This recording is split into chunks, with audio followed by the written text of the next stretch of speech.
1.9 ठोसों में अपूर्णताएं।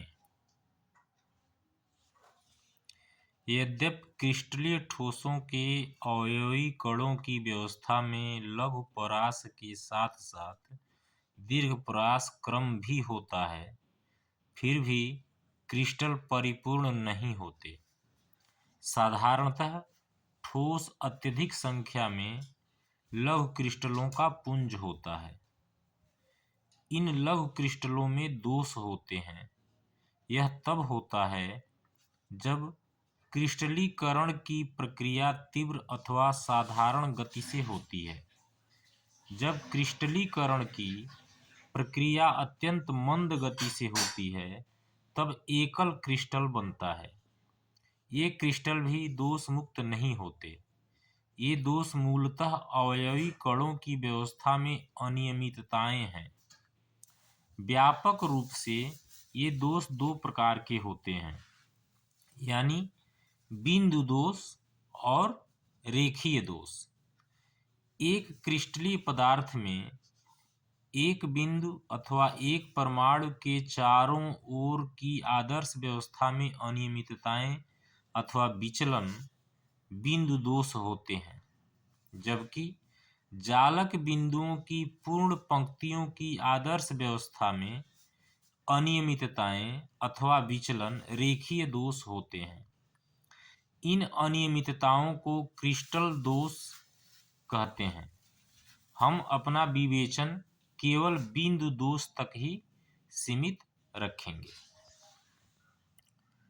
1.9.1 बिंदु दोषों के प्रकार। बिंदु दोषों को तीन प्रकारों में वर्गीकृत किया जा सकता है। क स्टाइकियोमेट्रिक दोष, ख अशुद्धता दोष और ग नॉन स्टाइकियोमेट्री दोष। तो क स्टाइकियोमेट्री दोष क्या होता है? ये वे बिंदु दोष हैं जो ठोस की स्टाइकियोमेट्री को विक्षुब्ध नहीं करते। इन्हें आंतर अथवा ऊष्मागतिकी दोष भी कहा जाता है। आधारभूत रूप से यह दो प्रकार के होते हैं, रिक्तिका दोष और अंतराकाशी दोष। पहला है इसमें रिक्तिका दोष। जब कुछ जालक स्थल रिक्त हों तब कहा जाता है कि क्रिस्टल में रिक्तिका दोष है। चित्र 1.27 यहाँ पर रिक्तिका दोष, यहाँ नहीं है बिंदु, इसका मतलब यहाँ पर इसमें रिक्तिका दोष है। यह पदार्थ के घनत्व को कम कर देता है। पदार्थ को गर्म करने पर भी इस प्रकार का दोष उत्पन्न हो सकता है। दूसरा है अंतराकाशी दोष। जब कुछ अवयवी कण अंतराकाशी स्थान पर पाए जाते हैं तब कहा जाता है कि क्रिस्टल में अंतराकाशी दोष है। चित्र 1.28 यह दोष पदार्थ के घनत्व को बढ़ाता है। ऊपर समझाए गए रिक्तिका और अंतराकाशी दोष अनआयनिक नॉन आयनिक ठोसों में दिखाई पड़ते हैं। आयनिक ठोसों में सदैव विद्युत उदासीनता बनी रहनी चाहिए। यह इन दोषों को सरल रिक्तिका अथवा अंतराकाशी दोषों की बजाय फ्रेकेल और शॉटकी दोषों की तरह दिखाते हैं। तीसरा है फ्रेंकेल दोष। यह दोष आयनिक ठोसों द्वारा दिखाया जाता है। लघुतर आयन, साधारणतः धन आयन, अपने वास्तविक स्थान से विस्थापित होकर अंतराकाश स्थान में चला जाता है। चित्र 1.29 ये फ्रेंकेल दोष। यहाँ पर अंतराकाशी में प्लस धनायन आ गया है। यह वास्तविक स्थान पर रिक्तिका दोष और नए स्थान पर अंतराकाशी दोष उत्पन्न करता है। फ्रेंकेल दोष को विस्थापन दोष भी कहते हैं। यह ठोस के घनत्व को परिवर्तित नहीं करता। फ्रेंकेल दोष उन आयनिक पदार्थ द्वारा दिखाया जाता है जिनमें आयनों के आकार में अधिक अंतर होता है। उदाहरण के लिए ZnS, AgCl, AgBr और AgI में यह दोष Zn2+ और Ag+ आयन के लघु आकार के कारण होता है। चौथा है शॉटकी दोष। यह आधारभूत रूप से आयनिक ठोसों का रिक्तिका दोष है।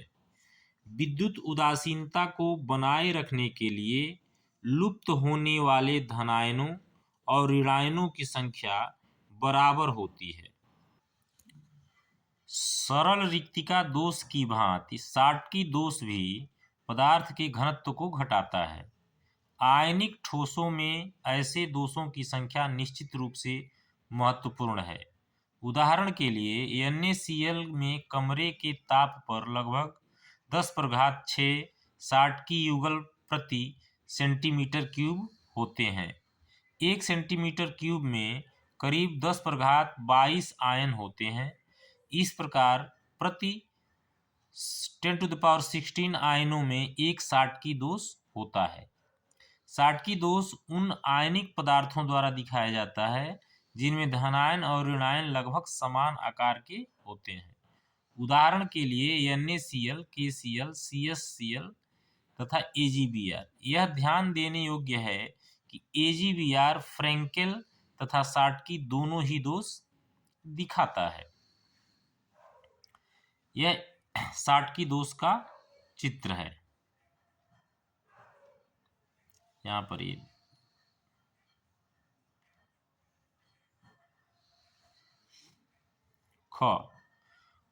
अशुद्धता दोष। यदि अल्प मात्रा में SrCl2 युक्त गलित NaCl को क्रिस्टलीकृत किया जाए तो Na+ के कुछ स्थान Sr2+ द्वारा घेर लिए जाते हैं। चित्र 1.31। यहाँ 1.3 NaCl में Na+ के Sr2+ द्वारा प्रतिस्थापन से धनायन रिक्तिका उत्पन्न होना। यहाँ पर देखिए ये धनायन रिक्तिका उत्पन्न हो गई। यहाँ पे प्रत्येक Sr2 2 Na+ आयनों को प्रतिस्थापित करता है। यह एक आयन का स्थान ग्रहण करता है और दूसरा स्थान रिक्त रहता है। इस प्रकार उत्पन्न धनायन रिक्तियों की संख्या Sr2+ आयनों की संख्या के बराबर होती है। दूसरा इसी प्रकार का उदाहरण CdCl2 तथा AgCl का ठोस विलयन है। नॉन स्टाइकियोमेट्री दोष। अब तक वर्णित दोष क्रिस्टलीय पदार्थ की स्टाइकियोमेट्री को विक्षुब्ध नहीं करते। विक्षुब्ध मतलब डिस्टर्ब नहीं करते। फिर भी अत्यधिक संख्या में नॉन स्टाइकियोमेट्री अकार्बनिक ठोस ज्ञात हैं जिनमें क्रिस्टल संरचनाओं में दोष के कारण अवयवी तत्व नॉन स्टाइकियोमेट्री अनुपात में पाए जाते हैं। ये दोष दो प्रकार के होते हैं, धातु आधिक्य दोष, दूसरा धातु न्यूनता दोष। तो पहला धातु आधिक्य दोष क्या होता है? ऋणायनिक रिक्तिका के कारण धातु आधिक्य दोष। क्षारकीय हैलाइड जैसे NaCl और KCl इस प्रकार का दोष दर्शाते हैं। जब NaCl के क्रिस्टल को सोडियम वाष्प के वातावरण में गर्म किया जाता है तो सोडियम परमाणु क्रिस्टल की सतह पर जम जाते हैं। Cl- आयन क्रिस्टल की सतह से विसरित हो जाते हैं और Na परमाणुओं के साथ जुड़कर NaCl देते हैं। ऐसा Na+ आयन बनाने के लिए Na परमाणु से एक इलेक्ट्रॉन के निकल जाने से होता है। निर्मुक्त इलेक्ट्रॉन विसरित होकर क्रिस्टल के ऋणायनिक स्थान को अध्यासित करते हैं यानी भरते हैं। चित्र 1.32 आप इसको देख सकते हैं।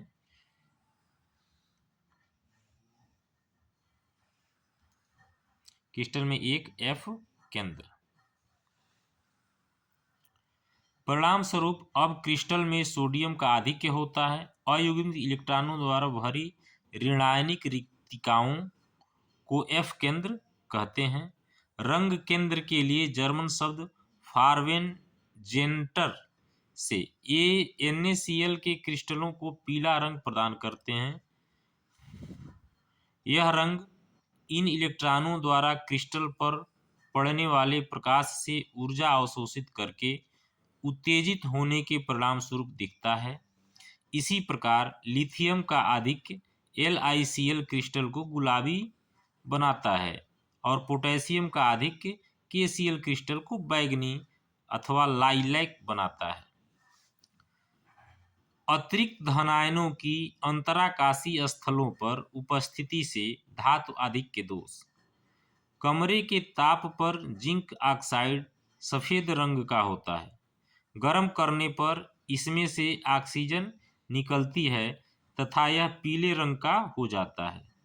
ZnO को गर्म करते हैं तो Zn2 plus half O2 plus 2 electron निकलता है।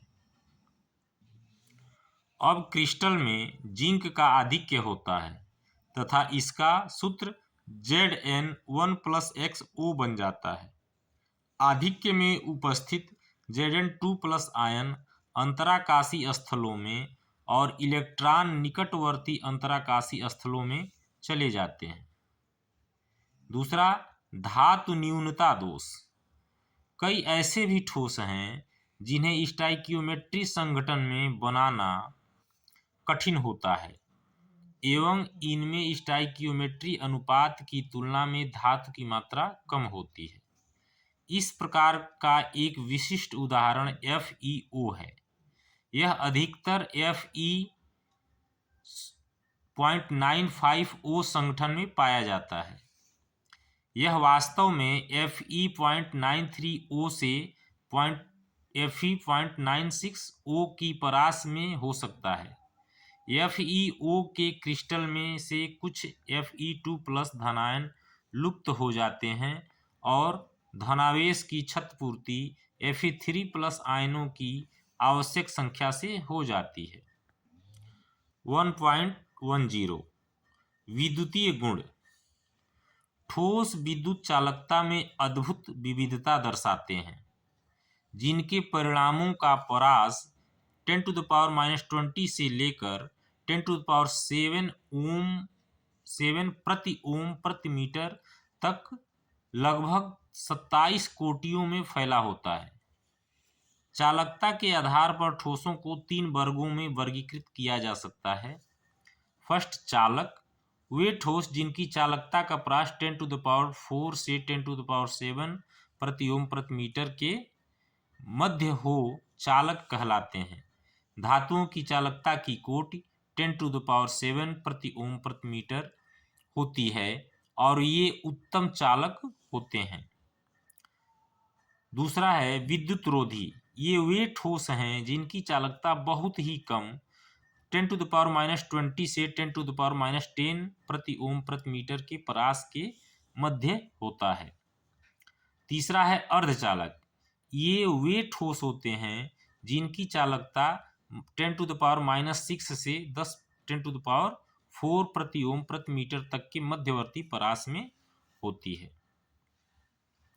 1.10.1 धातुओं में विद्युत चालन। चालकों में विद्युत का चालन इलेक्ट्रॉनों अथवा आयनों के गमन द्वारा होता है। धात्विक चालक पहले संवर्ग में इलेक्ट्रॉनों द्वारा चालन और विद्युत अपघट्य पिछले संवर्ग आयनों द्वारा चालन में आते हैं। धातु ठोस एवं गलित दोनों अवस्थाओं में विद्युत का चालन करती हैं। धातुओं की चालकता प्रति परमाणु संयोजी इलेक्ट्रॉनों की संख्या पर निर्भर करती है। धातु परमाणुओं के परमाणुविक कक्षकों से आणविक कक्षक बनते हैं जिनकी ऊर्जा इतनी पास पास होती है कि वे बैंड बना लेते हैं। यदि यह बैंड आंशिक रूप से भरा हो अथवा यह एक उच्च ऊर्जा वाले रिक्त चालकता बैंड के साथ अतिव्यापन करता हो तो विद्युत क्षेत्र में इलेक्ट्रॉन आसानी से प्रवाहित हो सकते हैं, जिससे धातु चालकता दर्शाती है। चित्र 1.3133 क। चित्र 1.33 क धातुओं, ख चालकता रोधियों, ग अर्धचालकों में विभेद, प्रत्येक श्रेणी में रंग रहित अनशेडेड क्षेत्र चालकता बैंड को दर्शाता है। यहाँ पर आंशिक रूप से पूरित बैंड, अतिव्यापित बैंड धातुओं के लिए है। यदि पूरित संयोजक बैंड एवं आगामी उच्च रिक्त बैंड चालकता बैंड के मध्य अंतराल अधिक होता है तो इलेक्ट्रॉन उसमें नहीं लांघ सकते और ऐसे पदार्थों की चालकता बहुत कम होती है तथा यह एक विद्युत रोधी के समान व्यवहार करता है। चित्र 1.33 ख। अचालक के लिए आप यहाँ पर देख सकते हैं कि पूरित बैंड यहाँ पर है, निषिद्ध क्षेत्र अधिक ऊर्जा अंतर है और रिक्त बैंड यहाँ पर है। इसके कारण यहाँ पर इलेक्ट्रॉनों का गमन बहुत ही कठिन होता है। 1.10.2 अर्धचालकों में विद्युत चालन। अर्धचालकों में संयोजक बैंड एवं चालक बैंड के मध्य अंतराल कम होता है, अतः कुछ इलेक्ट्रॉन चालक बैंड में लांघ सकते हैं और अल्प चालकता दिखा सकते हैं। चित्र 1.33 ग। ताप बढ़ने के साथ अर्धचालकों में विद्युत चालकता बढ़ती है क्योंकि अधिक संख्या में इलेक्ट्रॉन चालक बैंड में जा सकते हैं। सिलिकॉन एवं जर्मेनियम जैसे पदार्थ इस प्रकार का व्यवहार प्रदर्शित करते हैं तथा इन्हें नैज अर्धचालक इंट्रिंजिक सेमीकंडक्टर्स कहते हैं। चित्र 1.33 ग। ये अर्धचालक के लिए ये पूरित बैंड है। इनके रिक्त बैंड और पूरित बैंड के बीच में लघु ऊर्जा अंतर होता है, जिसके कारण थोड़ा सा गर्म करने पर, तापमान बढ़ाने पर ये चालन प्रदर्शित करते हैं। इन नैज अर्धचालकों की चालकता व्यवहारिक उपयोग के लिए बहुत ही कम होती है। उचित अशुद्धि को उपयुक्त मात्रा में मिलाने से इनकी चालकता बढ़ जाती है। इस विधि को अपमिश्रण कहते हैं। अपमिश्रण उस अशुद्धि द्वारा किया जा सकता है जो नैज अर्धचालक सिलिकॉन अथवा जर्मेनियम की तुलना में इलेक्ट्रॉन धनी या इलेक्ट्रॉन न्यून हो। ऐसी अशुद्धियों में से उनमें इलेक्ट्रॉनीय दोष उत्पन्न हो जाता है। क इलेक्ट्रॉन धनी अशुद्धियां सिलिकॉन और जर्मेनियम आवर्त सारणी के 14वें वर्ग में से संबंधित है और प्रत्येक में 4 संयोजक इलेक्ट्रॉन हैं। क्रिस्टलों में इनका प्रत्येक परमाणु अपने निकटस्थ परमाणुओं के साथ 4 सहसंयोजक बंध बनाता है। चित्र 1.34 क। चित्र 1.34 वर्ग 13 और 15 के तत्वों को अपमिश्रित करके N और P प्रकार के अर्धचालकों की सृष्टि यानी सृजन किया गया है। यहाँ पर सिलिकॉन परमाणु है, ये विशुद्ध क्रिस्टल सिलिकॉन का है। यहाँ पर देखिए ये परमाणु है, ये दो इलेक्ट्रॉन यानी 4 इलेक्ट्रॉन इसमें मुक्त होते हैं। अंतिम कक्षा में 4 इलेक्ट्रॉन पाए जाते हैं। जब 15वें वर्ग के तत्व जैसे P अथवा AS जिनमें 5 संयोजक इलेक्ट्रॉन होते हैं को अपमिश्रित किया जाता है तो यह सिलिकॉन अथवा जर्मेनियम के क्रिस्टल में कुछ जालक स्थलों में आ जाते हैं, जैसे चित्र 1.34 ख। चित्र 1.34 ख N प्रकार के अर्धचालक गतिशील इलेक्ट्रॉन 5 में से 4 इलेक्ट्रॉनों का उपयोग 4 सन्निकट सिलिकॉन परमाणुओं के साथ 4 सहसंयोजक बंध बनाने में होता है। 5वां अतिरिक्त इलेक्ट्रॉन विस्थानित हो जाता है, यह विस्थानित इलेक्ट्रॉन अपमिश्रित सिलिकॉन अथवा जर्मेनियम की चालकता में वृद्धि करते हैं। यहाँ चालकता में वृद्धि ऋणावेशित इलेक्ट्रॉनों के कारण होती है, अतः इलेक्ट्रॉन धनी अशुद्धि से अपमिश्रित सिलिकॉन को एन प्रकार का अर्धचालक कहा जाता है। ख इलेक्ट्रॉन न्यून अशुद्धियां। सिलिकॉन अथवा जर्मेनियम को वर्ग 13 के तत्वों जैसे बोरान, एल्युमिनियम या गैलियम के साथ भी अपमिश्रित किया जा सकता है। इनमें केवल 3 संयोजक इलेक्ट्रॉन होते हैं। वह स्थान जहां चौथा इलेक्ट्रॉन नहीं होता इलेक्ट्रॉन रिक्ति अथवा इलेक्ट्रॉन छिद्र कहलाता है। निकटवर्ती परमाणु से इलेक्ट्रॉन आकर इलेक्ट्रॉन छिद्र को भर सकते हैं, परंतु ऐसा करने पर वह अपने मूल स्थान पर इलेक्ट्रॉन छिद्र छोड़ जाता है। यदि ऐसा हो तो यह प्रतीत होगा जैसे कि इलेक्ट्रॉन छिद्र जिस इलेक्ट्रॉन द्वारा यह भरा गया है उसके विपरीत दिशा में चल रहा है। विद्युत क्षेत्र के प्रभाव में इलेक्ट्रॉन छिद्रों में से धनावेशित प्लेट की ओर चलेंगे, परंतु ऐसा प्रतीत होगा जैसे इलेक्ट्रॉन छिद्र धनावेशित हैं और ऋणावेशित प्लेट की ओर चल रहे हैं। इस प्रकार के अर्धचालकों को पी प्रकार के अर्धचालक कहते हैं। यहाँ पर ये धनात्मक छिद्र। अब एन प्रकार और पी प्रकार के अर्धचालकों के अनुप्रयोग। एन प्रकार और पी प्रकार के अर्धचालकों के विभिन्न संयोजनों को इलेक्ट्रॉनिक अवयव बनाने में उपयोग किया जाता है। डायोड एन प्रकार और पी प्रकार के अर्धचालकों का एक संयोजन है और परिशोधक के रूप में उपयोग किया जाता है। ट्रांजिस्टर एक प्रकार के अर्धचालक की परत को अन्य प्रकार के अर्धचालक की दो परतों के मध्य अंतद्विन सैंडविच करके बनाए जाते हैं।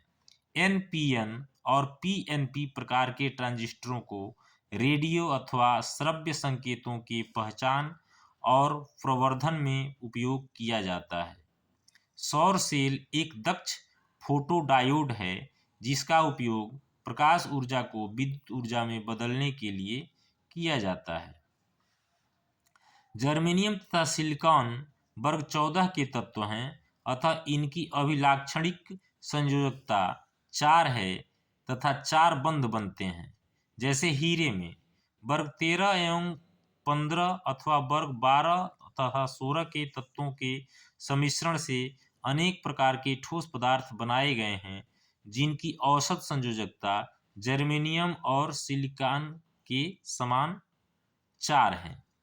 इनमें से वर्ग 13-15 के विशिष्ट यौगिक InSb, AIP और GaAs हैं। गैलियम आर्सेनाइड GaAs अर्धचालक त्वरित प्रतिसंवेदी होते हैं। इन्होंने अर्धचालक युक्तियों के निर्माण में क्रांतिकारी हलचल ला दी है। ZnS, CdS, CdSe तथा HgTe वर्ग 12-16 के यौगिकों के उदाहरण हैं। इन यौगिकों में बंध पूर्णतया सहसंयोजक नहीं होते तथा इनके आयनिक गुण इनमें उपस्थित दोनों तत्वों की विद्युत ऋणात्मकता पर निर्भर करते हैं।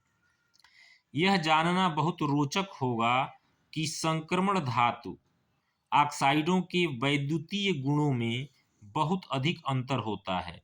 TiO, CrO2 तथा ReO3 धातु के समान व्यवहार करते हैं। चालकता में तथा दिखने में ReO3 कॉपर धातु की तरह प्रतीत होता है।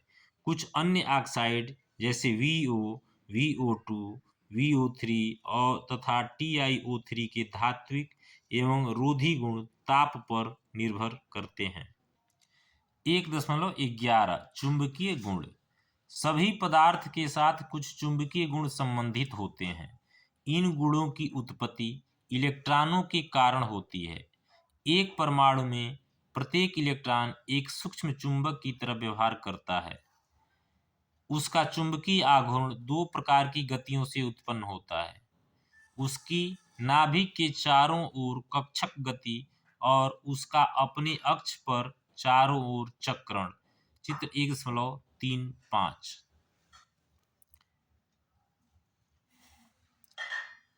क इलेक्ट्रॉनों की कक्षीय गति, ये इलेक्ट्रॉनों की कक्षीय गति, और ख इलेक्ट्रॉन की चक्रण गति के साथ संयुक्त चुंबकीय आघूर्ण का निर्देशन, इलेक्ट्रॉनों का चक्रण। इलेक्ट्रॉन एक आवेशित कण होने के कारण एवं इस प्रकार की गतियों के कारण एक छोटे विद्युत परपथ के रूप में समझा जा सकता है जिसमें चुंबकीय आघूर्ण पाया जाता है। इस प्रकार प्रत्येक इलेक्ट्रॉन के साथ स्थायी चक्रण और कक्षक चुंबकीय आघूर्ण संयुक्त रहता है। इस चुंबकीय आघूर्ण का परिमाण बहुत कम होता है। इसे मापे जाने वाली इकाई को बोर मैग्नेटॉन म्यू बी कहा जाता है। यह 9.27 इंटू 10⁻24 एम्पियर मीटर स्क्वायर के बराबर होता है। पदार्थों को उनके चुंबकीय गुणों के आधार पर 5 संवर्गों में वर्गीकृत किया जा सकता है। पहला अनुचुंबकीय, दूसरा प्रतिचुंबकीय, तीसरा लौह चुंबकीय, चौथा प्रतिलौह चुंबकीय और पांचवा फेरी चुंबकीय। पहला अनुचुंबकत्व। अनुचुंबकीय पदार्थ चुंबकीय क्षेत्र की ओर दुर्बल रूप से आकर्षित होते हैं। ये चुंबकीय क्षेत्र की दिशा में ही चुंबकित हो जाते हैं। ये चुंबकीय क्षेत्र की अनुपस्थिति में अपना चुंबकत्व खो देते हैं। अनुचुंबकत्व का कारण एक अथवा अधिक अयुगलित इलेक्ट्रॉनों की उपस्थिति है जो कि चुंबकीय क्षेत्र की ओर आकर्षित होते हैं। O2, Cu2+, Fe3+, Cr3+ ऐसे पदार्थों के कुछ उदाहरण हैं। दूसरा प्रतिचुंबकत्व। प्रतिचुंबकीय पदार्थ चुंबकीय क्षेत्र से दुर्बल रूप से प्रतिकर्षित होते हैं। H2O, NaCl और C6H6 ऐसे पदार्थों के कुछ उदाहरण हैं। ये चुंबकीय क्षेत्र की विपरीत दिशा में दुर्बल रूप से चुंबकित होते हैं।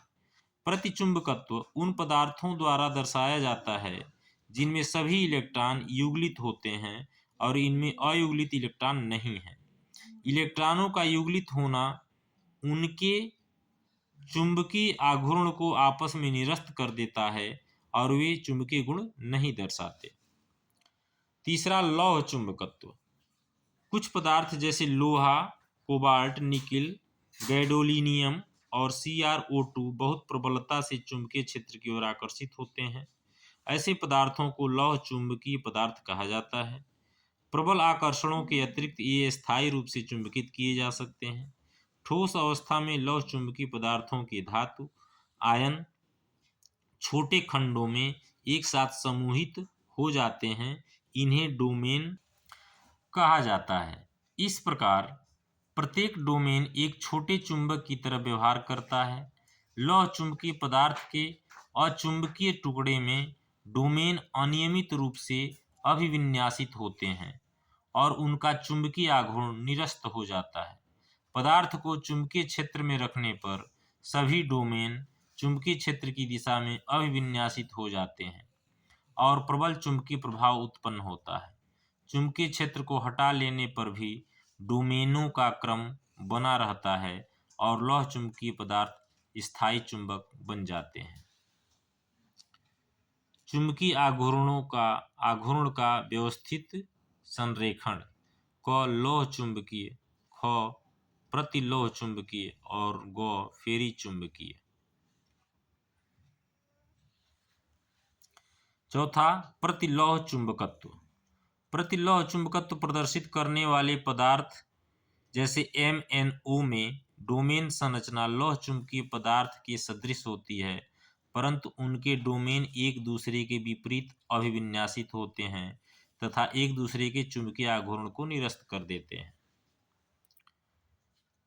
पांचवा है फेरी चुंबकत्व। जब पदार्थ में डोमेनों के चुंबकीय आघूर्णों का संरेखण समानांतर एवं प्रतिसमानांतर दिशाओं में असमान होता है तब पदार्थ में फेरी चुंबकत्व देखा जाता है। चित्र 1.36 ग। ये लौह चुंबकत्व की तुलना में चुंबकीय क्षेत्र द्वारा दुर्बल रूप से आकर्षित होते हैं।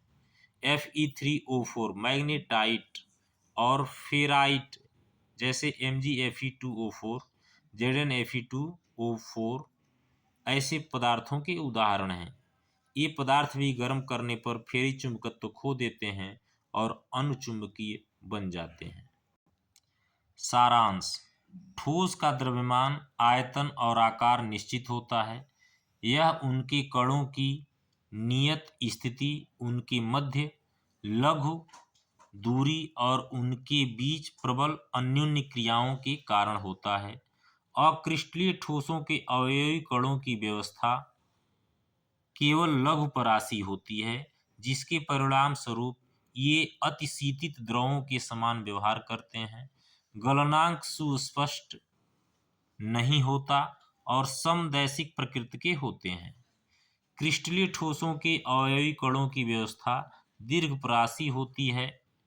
इनका गलनांक सुस्पष्ट होता है, विषमदैशिक प्रकृति के होते हैं और इनके कणों की विशिष्ट आकृतियां होती हैं। क्रिस्टलीय ठोसों के गुण उनके अवयवी कणों के मध्य अन्योन्य क्रिया की प्रकृति पर निर्भर करते हैं। इस आधार पर इन्हें आणविक, आयनिक, धात्विक और सहसंयोजक ठोस नामक 4 समवर्गों में विभाजित किया जा सकता है। ये गुणों में व्यापक रूप से भिन्न होते हैं। क्रिस्टलीय ठोसों में अवयवी कण नियमित क्रम में व्यवस्थित होते हैं, जो पूरे क्रिस्टल में विस्तारित होता है। यह व्यवस्था प्रायः बिंदुओं के त्रिविमीय क्रम विन्यास द्वारा चित्रित की जाती है, जिसे क्रिस्टल जालक कहा जाता है। प्रत्येक जालक बिंदु दिक् स्थान में एक कण की स्थिति बताता है। कुल मिलाकर विभिन्न प्रकार के 14 जालक संभव हैं, जिन्हें ब्रेवे जालक कहा जाता है।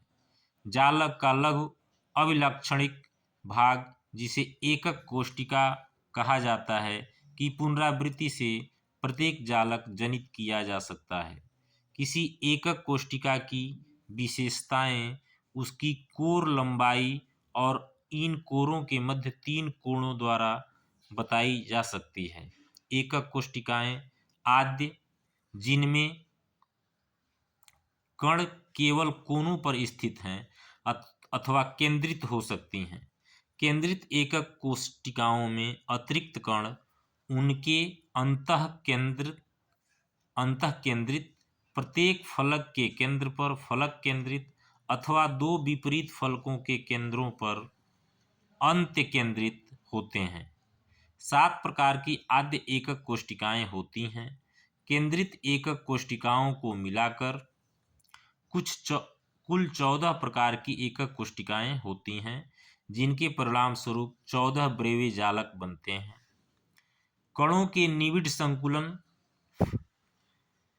के परिणाम स्वरूप 2 उच्च क्षमता के जालक खटकोणीय निविड़ संकुलित HCP और घनीय निविड़ संकुलित CCP प्राप्त होते हैं।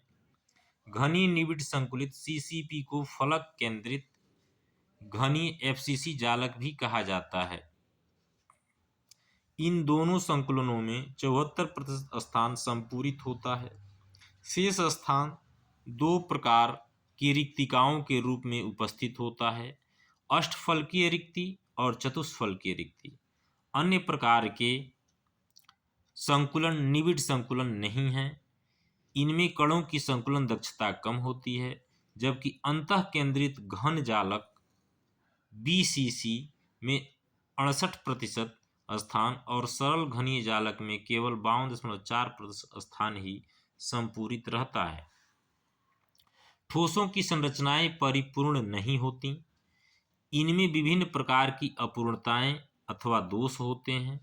बिंदु दोष और रेखीय दोष सामान्य प्रकार के दोष हैं। बिंदु दोष 3 प्रकार के हैं: स्टाइकियोमेट्री दोष, अशुद्धि दोष और नॉन स्टाइकियोमेट्री दोष। रिक्तिका दोष और अंतराकाशी दोष 2 आधारभूत प्रकार के स्टाइकियोमेट्री बिंदु दोष हैं। आयनिक ठोसों में यह दोष शॉटकी और फ्रेंकेल दोष के रूप में उपस्थित होते हैं। अशुद्धि दोष क्रिस्टल में अशुद्धि की उपस्थिति से उत्पन्न होते हैं। आयनिक ठोसों में जब आयन अशुद्धि की संयोजकता मूल यौगिक कि वैसे ही आयन से भिन्न होती है, तब कुछ रिक्तियां उत्पन्न हो जाती हैं। नॉन स्टाइकियोमेट्री दोष धातु आधिक्य और धातु न्यून प्रकार के होते हैं। कभी कभी अशुद्धियों की परिकलित मात्राओं का अचालकों में डोपन करने से उनके विद्युत गुणों में परिवर्तन आ जाता है।